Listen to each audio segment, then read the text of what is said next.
kakati eno video njagala tulabe omuntu yenna ng'oli eyo kubanga abantu abasinga bakumalamu amaanyi tosobola kulunda nga tolina ssente nnyingi kubanga mulaba video oyo niba farm ennene mega farms ono alina enkoko 1,000 ono enkoko 15,000 ono enkoko 1,000 kugamba bami mukazi wattu musajja wattu n'oggwamu amaanyi n'olowooza nti gwe tosobola kulunda nga tolina ssente nnyingi.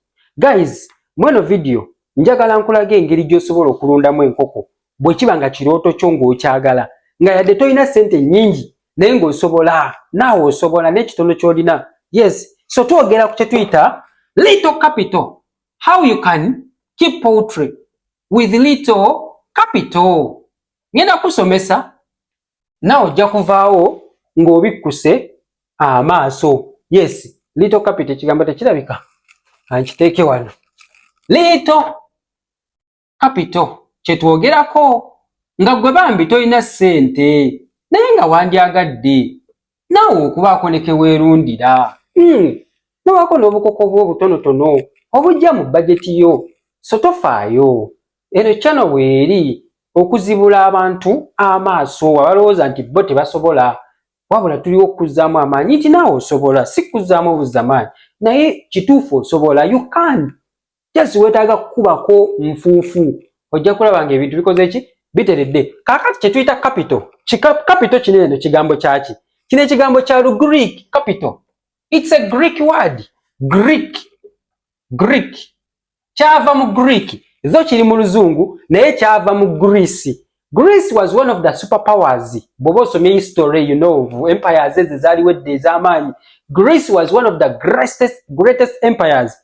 Don't rush. Ndi mu kuzimbira mutwe gwange little capital. Kati nkolaga capital kyeki nga tonna bakola ki kugamba ate biki byatugamba Greece. Uliriza kajanja kibi nnyo, manyi buli oba n'akajanja toyiga naye tuula oyige. Okay, tuula oyige. Kakati capital kigambo kya Lugiriki nga kitegeeza ki? Kitegeeza kapuuti. Kapuuti kati mwe mulowooza kapuuti guba mulambo? No, okubagamba nakola kapuuti mu firimu biki? No, kapuuti kitegeeza capital. Era kapuuti kino eno kitegeeza ki? Head, mutwe, mawa. Mu Lugiriki originality yakyo kitegeeza kapuuti oba mutwe. Kugambye Greece was one of the superpowers edda mu ancient world. Yes, zaaliwo nga z'amaanyi Babyloni bikyewa Nebukadnezar mu biseera ebyo, you know, Greece under Alexander the Great abo bonna abasajja ab'amaanyi. Bwe wava ba great thinkers ba philosophers ab'amaanyi ba Plato, Socrates baani, you know, baabeeranga mu Greece empire. Kyova nti batweta mathematics ne geometry byava mu Greece. Pi r squared simanya biki ebyo byonna Archimedes' principle. Greece oba Grecian empire baali basajja bagezi. So kati one of the Greek thinkers oba philosophers yeyavunula ekigambo capital n'agamba nti ekigambo capital tekitegeeza kuba na ssente. It's not having money at hand. How? Kubanga mwabasinga mulowooza capital nga we mukyogera lwaki tolunda naye sina capital. Capital yambula nonyeza capital bane capital mbuze mama nakiweje waabwe omuntu analundako nga talina capital.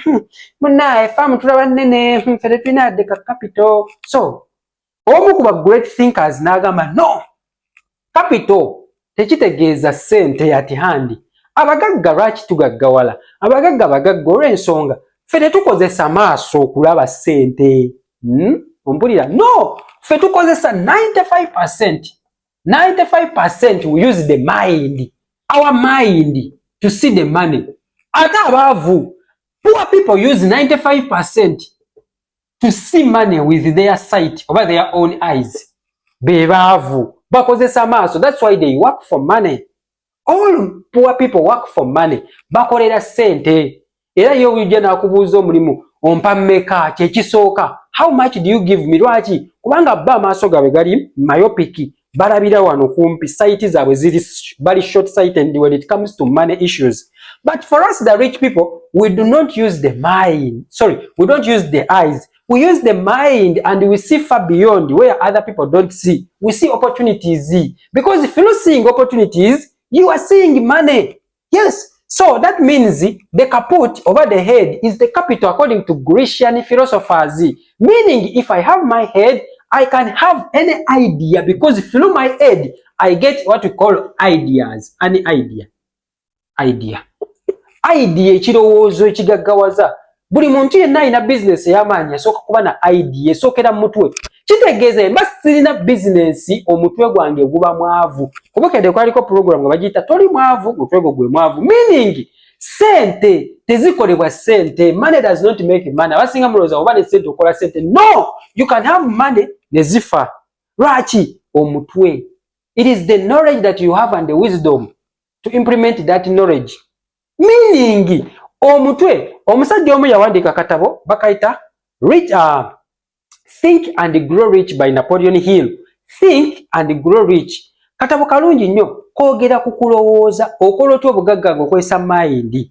Olwaleero abantu basinga mulowooza sinnava ku mulamwa tuli ku kye tuyita little capital, how to start this poultry business with little capital. Ndi mu kukikugira eno.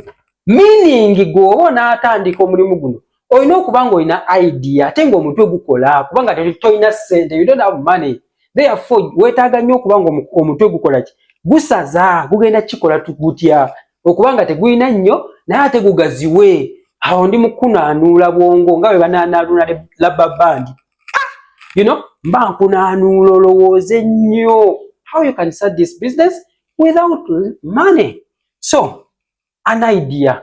Omusajja yagamba nti obwongo bwaffe bw'omutwe gwaffe it is like a gold mine ekirombe kya zaabu ekitakalira. Naye abantu abasinga kiruma nti mugenda fa n'emitwe gyammwe nga tegikolangako. Kankola ka story. Omusajja yagenda mu supermarket okugula omutwe head. Kati bwatuuka mu supermarket mbuuza lwaki ekyabaawo. Bwatuuka mu supermarket yasangawo emitwe gyali ena. Yes. Gino gumu, ebiri, esatu, ena. Ogiraba? Gino gyonna mitwe. Guno eno ogwasooka gwali gwa mu American. Ogwokubiri gwali gwa mu Europe oba European. Ogwokusatu gwali gwa Asian man. Mulimu Abachina, Abajapani, Asia. Ogwokuna gwali gwa mu African head. Olaba emitwe gino gyonna giri emitwe ena gw'omu America, gw'omu European, ogwa Asian, Africa.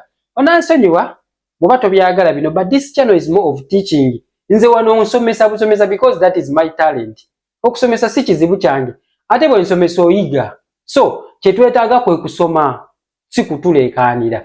So omusajja n'agenda n'agula emitwe gine n'agenda mu supermarket bali mu kutunda mitwe. Tekemu n'obuuso n'ennyindo byonna ogirabe bulungi. Tegivuddeyo bulungi egyo gy'emitwe. Kakati kwaliko price tag, ebbeeyi, emiwendo. Omutwe gineno gyonna nga giriko prices. Naye omutwe ogwasinga okuba expensive oza gwali mutwe ki? Soko okomentinga awo, soko ntereyo comment olowooze ombuulire gwali mutwe ki nga sinaba kuwa answer. Gwali mutwe ki ogusinga ebbeeyi ku gino gyonna emitwe? Teekawo comment kati. Nga tusinaba kweyongerayo oleme kunkoppa. Gwe nteeraawo. Oza mutwe ki ogwali gusinga ebbeeyi? Kakati omutwe ogwali gusinga ebbeeyi gwe guno ogw'Omufirika. Omusajja ne yeebuuza n'agamba omutwe gw'Omumerika si gwa bbeeyi, ogw'omu European si gwa bbeeyi, gwa Asian bano bakoze ebintu by'amaanyi. Abamerika bakoze ebintu bingi nnyo, bayiyiza ebintu bingi nnyo. They have a lot of things that they have implemented technology wise biki.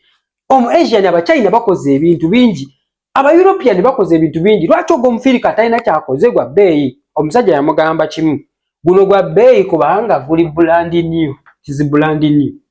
Tegukolangako bukyanga gubaawo. Ensonga lwaki gwa bbeeyi?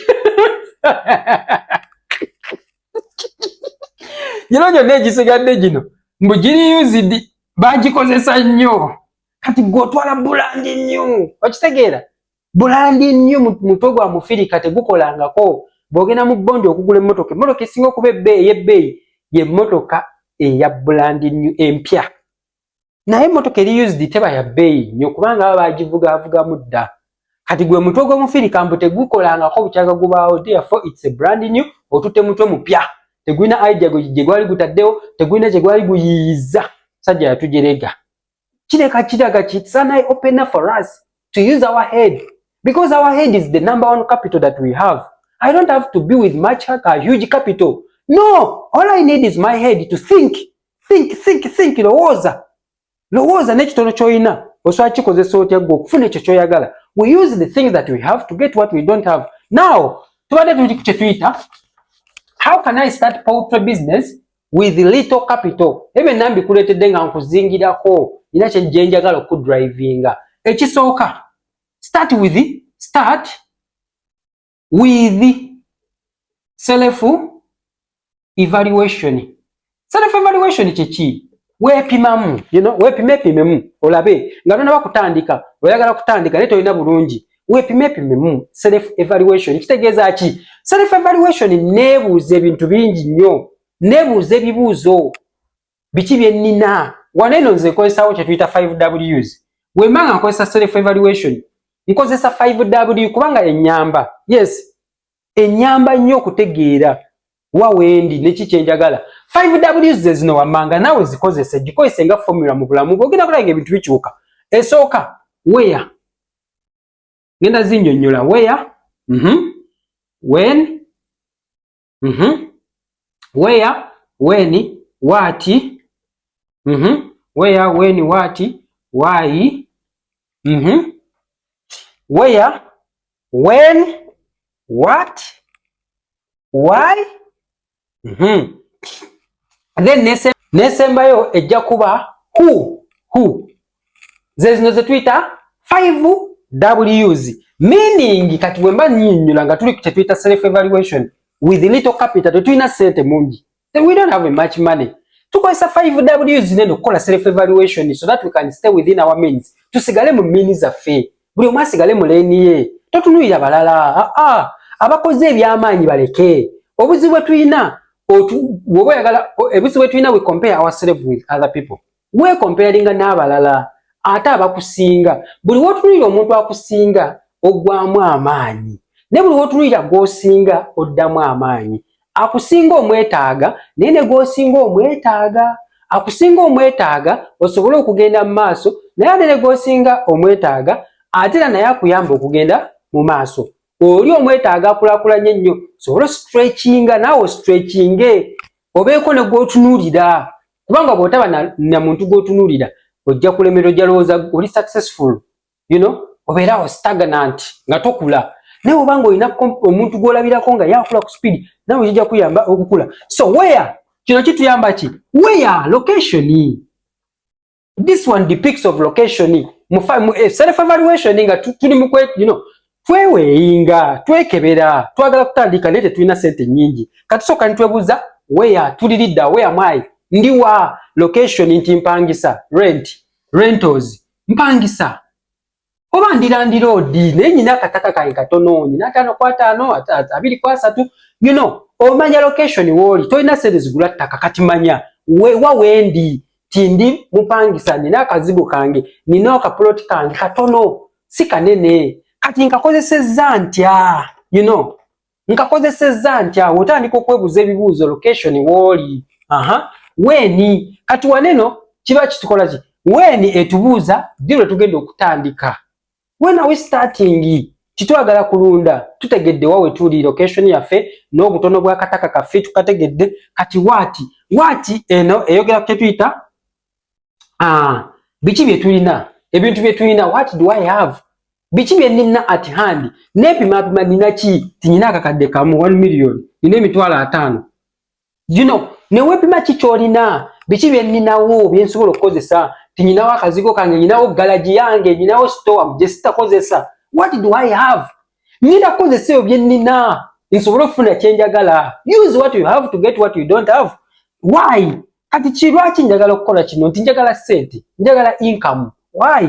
Lwaki njagala ogenda mu poultry? Njagala ssente. Who am I? This one depicts of identity. Who am I? Identity kiki, gwani? Oyagala kuba ki? Njagala kulunda nkoko, oyagala kuba njagala kulunda mbuzi, njagala kulunda mbizi. Identity. gibagenda okwa identifying omulunzi w'enkoko omulunzi wa biki identity who ekyo kibayita self evaluation. Bw'omala okukola self evaluation otegeera ki ky'olina. Kati bw'omanya okutegeera ky'olina olwo ogenda n'okola kye tuyita business plan. Tumaze okwetegeera tugenda ne tukola business plan kubanga business plan yene ekyo ogiraba. Business plan etuyambako, it's like a compass direction egenda kuguidinga ogenda tambula otya olugendo lunene lw'oyagala okutambula. That is business plan. Sinaba gisomesaako nenja gireeta ne wano gibasomeseeko, nagisomesaako ku channel yange ey'oluzungu. By the way, mbago ntumayi Uganda, genda ku channel yange bagiyita Smart Farming Uganda, eyo ya luzungu lwokka, nkozesaayo oluzungu. Naggulawo eno channel nakagigulawo kubanga abantu abasinge oluzungu tebalumanyi, kati bampaliriza okwogera mu Luganda. So nensalawo nabo mbawe channel yaabwe ey'Oluganda. So nina channels 2, luzungu n'Oluganda. So kati gwe kikwanguyira ky'ogendako. Tumaze otegeera ekyo. Start with self evaluation. Bw'omala okutegeera self evaluation nga weetegedde biki by'olina n'obusente bw'olina obutandika, avoid ensonga endala, avoid spending in unnecessary things. Yes, bw'omala okutegeera obusente bwennyina nti capital wange mutono, kati ki kyenyina okukola? Weewale okuspendinga ssente mu bintu ebitagasa oba ebitagenda kuyamba. For example, abamu mwagala nga olina obusente butono, olina milioni zo 5 naye oyagala ate ozimba ebiyumba ebyamabulooka, fancy houses, zituyita permanent houses. Tozeetaaga kubanga capital wo mutono, tozeetaaga. Mwagala ne mukola fensi nga mufensinga ettaka lyammwe n'okozesa 99, tolina ssente, ekyo kimanye. Kozesa katimba, wire mesh, kozesa poles, ready available, local available material. Byolina okukozesa kubanga olina okutegeera nti sirina ssente. Okay? Kati nja kwewala okuspendinga in unnecessary things. Drink, mwagala ogula drink ez'ebbeeyi nga waliwo n'eza layisi. Okitegeera? Feeders, osobola okukozesa ebidomola n'obisala n'ofuna feeders ne drinkers. Zino enkoko zo tezaagala kumanya, zijja kulya era zijja kunywa.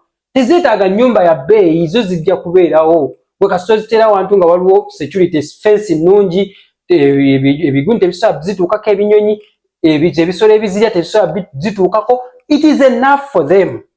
Ensonga endala, how to start this business with little capital nga tulina ssente mungi betulina okutunuulira. Do not start with expensive breed. Do not start with expensive breed. What do I mean? Katolaba tulina breeds nyingi nga bwe naziba nnyonnyola. Tulina layers, tulina broilers, tulina local chicken, tulina saso, broilers, rainbow, ebyo byonna bika Sussex, bika bya nkoko. Naye wano we twatandika butandisi nga tulina ssente, nze always ngamba abantu oba mikwano gyange oba wene wano abeera mbuzizza, tandika n'ekika ky'enkoko nga tekigenda kuba expensive gwe okukikuza. For example, broilers and layers, these are expensive breeds. Zineno breeds abagagga, omwavu tozisobola, ekyo nkikubuulira. Eno breed y'abagagga zine bbiri. Layers ne broilers, olw'ensonga zino teba compromisinga with feeds. No compromise wano. Broiler oba oyagala ekuwe ekyo ky'olina okufuna mu budde, olina ogipiika emmere ate nga ya bbeeyi. Layers oba oyagala ekuwa amagi, olina ogiwa emmere entuufu. Eno kasita okyusaamu katono, esalirawo omubiri, esalirawo amagi. Zine n'ebbiri. Okitegeera? Bw'okyusaamu katono we kati ka protein katono, bw'obadde ogiwa 12% DCP oba digestible crude protein, n'omala ogiwa just 11%, ebadde ebiikira ku 85%, enkya egenda kukeera ng'eri ku 75%. Very delicate breed. Eno y'abagagga, ekyo kyo nkikubuulira. Zino breed z'abagagga nga beeteeseteese. Naawe ogisobola naye sooka weeteeketeeke. Sooka omanye stay in your lane, kye ngambye self evaluation. Stay in your lane, kino kikuyamba okusigala mu lane yo. N'otagenda mu lane etaliyo. Bwe tuba tutambula ku kkubo wabeerawo zireeni, zino z'abakungu, zino z'abakomona. ekyo olina okukimanya kubanga V8 ejja yeeyitawo buyisi kubazi gwe naye oyagala ogoberere V8 oba owedde. So when you have to stay in your lane. Then ekyo tukimaze. Ensonga endala nga tumaze ekyo okukimanya, get feeds, cut feed costs. Cut feed costs by using other alternatives. Bwe tuba tumaze okufuna ekika kye tugenda okulunda, for example local broilers, ezo z'enkoko z'olina okulunda gwatandika nga oli mufuna mpola. Lwaki? Ezo zigumira endwadde, zigumira emmere embi. Osoziwe bimeremere leftovers, nogenda mu hoteli obwo ne bakuwa bimeremere bafisizaawo ebikerekere ebiwungawunga ne ziri ate ne zikula ekitali ku layers na broiler. Okitegeera? Wano tukozesa other alternative to cut feed costs kubanga tetulina ssente. Kitegeeza enkoko weba endya grams 8 ngenda giwaako gramu 4, 40 grams ga8 nkozeseewo banana peels ebikuta by'amatooke njiwe leftovers eri ekkute. Ate leya weba endya gramu 12 tosobola gisala gramu zinolo zegenda kuwa kyolina ofuna. Broiler weba endya gramu 300 300 grams per day tosobola gisala n'ogiwa 10 n'ogiwongerako n'ebimeremere n'ekula. Tekisoboka. Kyekyo kyegamba nti genda mu breed which can cut feed costs. Esobola okuyamba okukatinga feed costs ngeno sogiwa ebi green awo n'otematema ebiragalalagala n'ogiwa ebiyuni. Local chicken broilers can do that. Saso can do that. Naye zinene 2 mukwano ezo zeesonyiwe. So ekyo kye mbadde njagala okuyitiramu olwaleero. Kansubira nti video ekugasiza. So webe ekugasiza girayikinge, gisharingireko ne banno nawe wafune ku magezi ate nawe goli mu kufuna waneeno. Let me see you in my next video. Bye bye.